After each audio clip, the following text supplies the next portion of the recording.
Okay, go ahead. Welcome back to Boy Bowler Spaghetti. Here with Daniel, FloppyPENguinn. It's me. He's a very special guy. I'm on his channel, he's on my channel, we're doing that kind of thing. This is Junior Gold, by the way. Last practice session of the week. And this was this Century Bowl thing? This is Century Bowl. It says it on the big mural too. You can't read. On the wall. On the wall, Garrett. Something over there. Century Bowl. You can't see it. It's also written on my paper. This is the short pattern. Yes. Instantly, I'm going 35 feet, 35, 36 feet. I'm gonna say 34. Maybe 35. I'll go 35. I'll go 35. I'll say 35 in the flat because the middle's poking so much. It's decently flat. I didn't see it as bad as most people did. Of course, I'm really my strength is short patterns. So I mean, It's the opposite of me. My strength is long patterns. yeah, I hate long patterns. Where I can just bang. But on the long pattern, we were just talking the one board hooks, so I'm fine. He's got work. One more than up. No, well, It did hook well. sort of. I had enough surface on one of my purple hammers so that it did hook, and it looked okay if I hit 2-3. But the real money was whenever I was swinging it at the gutter from like 5 to 1 with my more aggressive purple hammer. Yeah, I was sitting like 15 with my purple hammer and really just making sure I relaxed my hands and really get around the ball just so it could get down lane. And as I'd rotate, I would be able to have the ball. I'd get a little more sideward, get the ball tilt a little bit, or go push a little bit longer so I could not have it check up as soon and then kind of get into a later roll. And as long as I stayed soft with it at the bottom, I was fine. I mean, reactive resin was not the move that I thought it would be at the original. I had a few looks with it, but not consistent enough looks where I could. Reactive resin is where it's at on patterns. If you can throw reactive resin, you're going to outscore everybody. But somebody here tried to throw reactive resin, stayed left, and I picked him up. I had some fun with it. I came fully around. It was like a P. Weber release.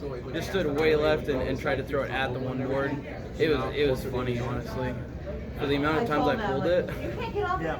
So, I mean, this is just pretty simple balance. It's a short pattern. Keep your angles in front of you. Hit your spares. I was like, good thing I'm going this way. Ball choices. 5 balls. You got to register. And then it said like when I got out, it was like 8 minutes. Purple hammer, purple hammer. Taking a big move there. Yes. Trident Elite. Gonna go with one of my tactics, the third one that I drilled up, the newer one. And then I think I'm going with the Eruption Pro Blue.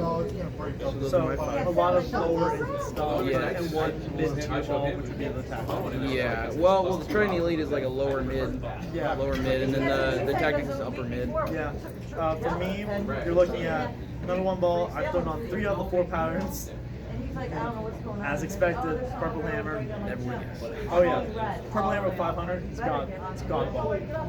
Number 2, game breaker 3 pin up, which if you're familiar, you know my channel. It's on my first Sanction 300 with that game breaker 3 pin up.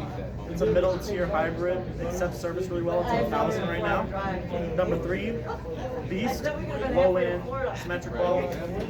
Polished, very clean, pretty snappy on the back end, not too hard to RG. Number 4, Destiny Solid, which I've thrown pretty much all week as well. And then lastly, Pink Widow at 500 because that's the only ball I had to go with on the long pattern. Hit one board, get strikes. He did have a good look with it, but it's still crazy that you would put 500 on a Pink Widow.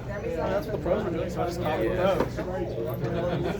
But I mean, overall, I feel really confident in the 4 places with Blue because this was our last practice session, and I really am enjoying it. I think today will be probably my biggest struggle day. So Monday will be my biggest struggle day. I think overall it'll be a good week.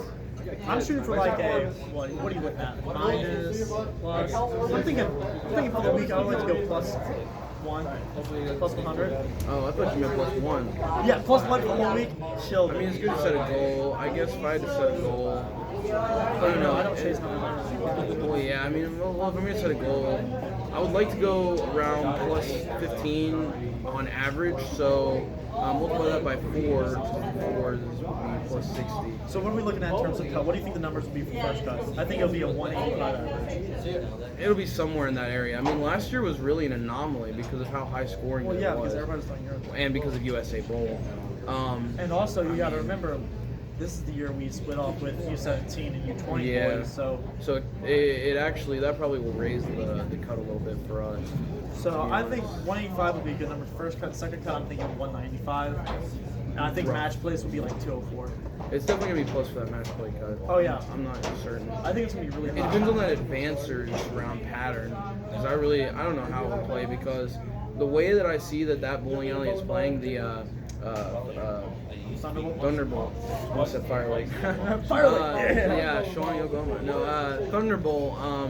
The way that I see it playing is it seems like a really difficult center so far, and I don't. Especially. Yes, and I don't know when that the transition to the other side of the house is happening. If it's just for the TV show, It'll be a match play. I think they're doing match play. I think they're just doing match play. Okay. Or they might be just doing the TV finals. So regardless, the advanced round shouldn't be in there. Yeah, then. Okay, it'll so be it'll in the the regular building. the high side. So with that said, it does seem to play pretty hard there from seeing things like the WSOB there whenever the pros bowled there.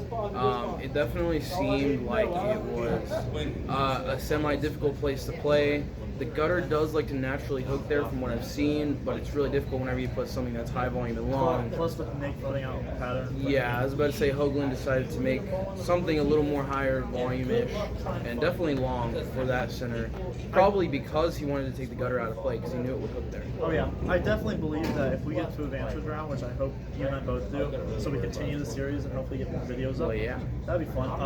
I'm thinking that they're gonna put out a 39-foot 1-to-1 ratio like pattern. Because I remember, was it 3 years ago? The advances round was a 1-to-1 ratio pattern. And it was in Indy at Western or whatever. And everybody just died on it. It was like red square basically. Well, last time I bowled at Western, Nick had also designed the pattern, and it was a 50-footer, and it was like medium volume, and it had a complete out of bounds. If you did not have like a frozen rope and could carry with your rev rate, then you were doomed. It was interesting. Last game I was lofting it about 20 feet down the lane, and just literally like fading it all the way and just getting it to carry. Shot 243, I think, but of the team day. I think this year as a whole though will be very hard because these patterns aren't easy. We had good looks on them. Yeah. But I don't think they're that easy. Like I think that the USBC learned a lesson from last year. They did make it very, like, it was an anomaly, like I said, because it was higher scoring, and especially because of USA Bowl. That's actually the pattern. The USA Bowl pattern from last year is what I practiced on last Thursday before I came up here. I got a practice session in Nebraska, and I bowled on that pattern, and it was, you could definitely tell that it was a lot harder in Nebraska whenever I practiced than it was at USA Bowl because of the lane surface there. Yeah. it's way easier. Yeah, because I went plus 43 at Junior Gold last year on that pattern. Dang.